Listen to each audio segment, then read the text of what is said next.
L'EPITA est une école d'ingénieurs spécialisée dans le domaine du numérique. Nous avons fêté nos 30 ans l'an dernier. Depuis sa création, l'EPITA constate ce manque de motivation des jeunes filles vers les métiers du numérique et nous avons donc décidé de nous impliquer pour attirer un maximum de candidatures afin à la fois de réaliser cet équilibrage mais aussi de répondre à la demande des entreprises qui sont de plus en plus pressantes sur ce besoin de talent féminin. Donc école d'ingénieurs dans le domaine du numérique, 5 années post-bac, majoritairement un recrutement post-bac, un recrutement parallèle en bac plus 2 et des spécialités de dernière année qui vont couvrir tous les champs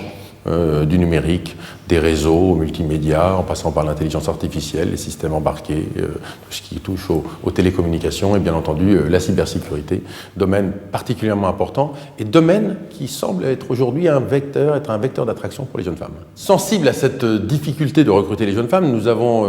lancé des actions fortes il y a maintenant plus de 10 ans à travers la création du Trophée Excellencia, qui met en valeur des jeunes femmes ayant eu une carrière riche dans le domaine du numérique, qui a pour but de montrer, de donner, être un petit peu une vitrine, un exemple de ce que les jeunes femmes peuvent faire dans leur domaine et de montrer aux plus jeunes qu'elles peuvent effectivement s'orienter vers ces métiers. Et il y a eu un engagement fort de l'école puisque nous offrons des scolarités chaque année à des jeunes filles et qu'à travers l'action de ces dernières années et le Syntec numérique, nous avons même attiré d'autres écoles. Aujourd'hui, une dizaine d'écoles participent à ce Trophée Excellencia et met à disposition des jeunes filles des ressources, des moyens, un financement des scolarités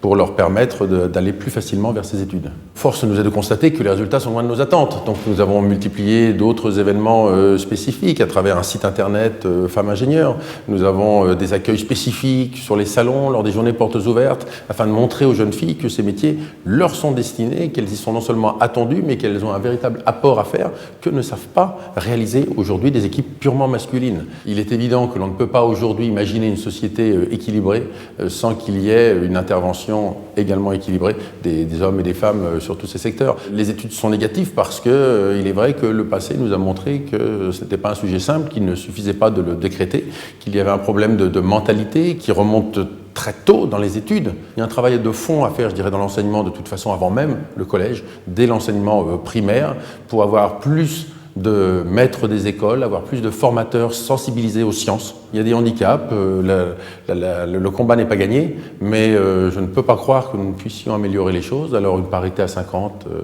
je ne l'affirmerai pas dans un court terme, mais il faut y travailler et en tout cas nous nous y employons à l'EPITA.